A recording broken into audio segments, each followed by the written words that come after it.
భూమి మీద పుట్టినటువంటి ప్రతి మనిషి కూడా సాక్షాత్తు దేవుని కుమారుడే.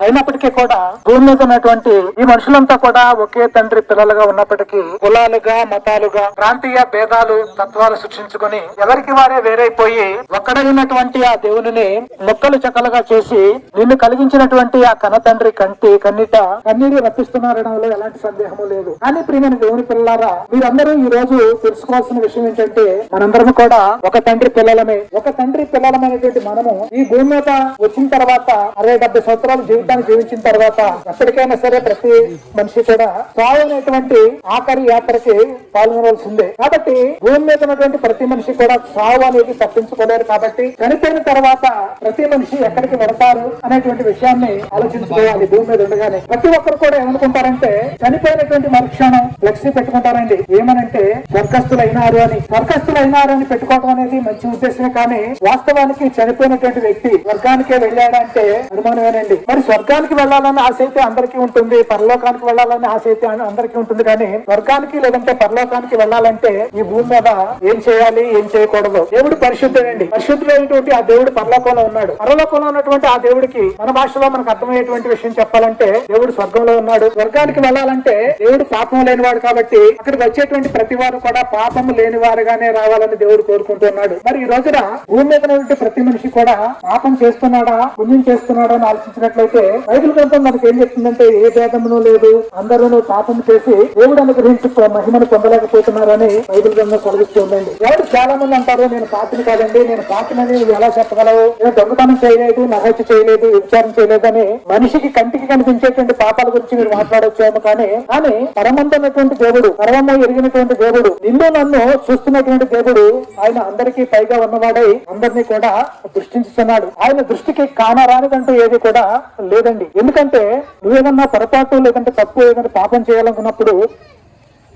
చుట్టుపక్కల చూస్తావు, అటు చూస్తావు, ఇటు చూస్తావు, అన్ని చూస్తావు. కానీ నువ్వు చూడవలసిన దిక్కు అనేది ఒకటి ఉంది. అదే దిక్కంటే పై దిక్కు. పై ఎవరు కూడా ఉండరని, పైన సూర్యమే ఉందని, పైన దీన్ని చూసేవాళ్ళు ఎవరు కూడా లేరని ఎంతో నిర్భయంతో చుట్టూరు చూస్తున్నావు. కానీ అసలు నువ్వు చూడవలసిన దిక్కు ఏంటంటే పైకి చూడాలండి.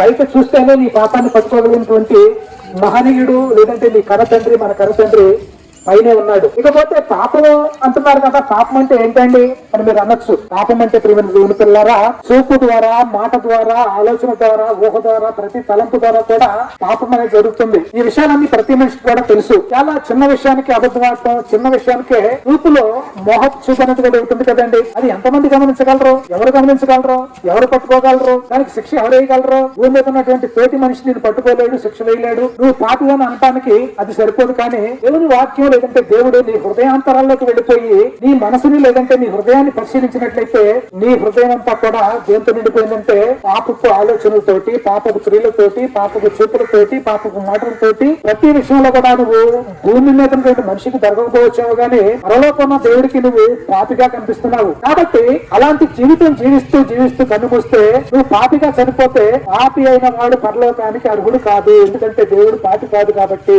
దేవుడు పరిశుద్ధుడు. దేవుడు లోకానికి వెళ్ళాలనుకునే ప్రతి వారు కూడా ఇక్కడ పరిశుద్ధంగానే జీవించి దేవుడి దగ్గరికి వెళ్ళవలసిన వారే ఉన్నారు. మరి దానికి మార్గం ఏంటి అనుకుంటున్నావా? ప్రతి పాపానికి కూడా రక్తాన్ని చిందించాలండి. పాపానికి రక్తం చిందించకుండా పాప క్షమాపణ అనేది కలగదు. ఆ రకంగా చూసుకున్నట్లయితే ఈ భూప్రపంచం మొత్తం మీద కూడా నీ కొరకు రక్తాన్ని చిందించినటువంటి ఏకైక వ్యక్తి, నువ్వు అనుకున్నటువంటి ఏ విశ్వాసంలోనైనా సరే నీ కోసం నిన్ను ప్రేమించి తన ప్రాణాన్ని త్యాగంగా పెట్టేసి తన ప్రాణాన్ని పడంగా పెట్టి నీ కోసం ప్రాణాన్ని అర్పించినటువంటి ఒకే ఒక్క వ్యక్తి. నువ్వు ఎన్నో విశ్వాసాలు నీకు తెలుసు, అన్ని విశ్వాసాల్లో కూడా నీ కోసం రక్తాన్ని చిందించినటువంటి వ్యక్తి ఎవరైనా ఉన్నారంటే నువ్వు భూతద్దండకి వెనుకున్నప్పటికీ కూడా నీకు కనిపించినటువంటి చాలా మందిలో కనిపించేటువంటి ఒకే ఒక్క వ్యక్తి ఎవరైనా ఉన్నారంటే ఆయనే ప్రభు అయినటువంటి యేసుక్రీస్తు వారు. కాబట్టి ప్రియమైన దేవుని పిల్లారా, ఈ రోజు ఈ విషయాలన్నీ కూడా మీకు జీవించి ఉండగానే భూమి మీద మీకు తెలియపరచడం అనేది జరిగింది. మీరు పాపంతో చనిపోకూడదు, మీరు పాపాన్ని పోగొట్టుకోవాలి. అందుకనే దేవుని వాక్యం విని ఇది చాలా మంది అనుకుంటారంటే ఒక మతాన్ని తీసుకొచ్చి మాకు రుద్దుతున్నారంటారండి. ఇది మతం కాదు. నిన్ను ప్రేమించి, మమ్మల్ని ప్రేమించి, భూమి మీద ఉన్నటువంటి ప్రతి వారిని కూడా ప్రేమించి దేవుడు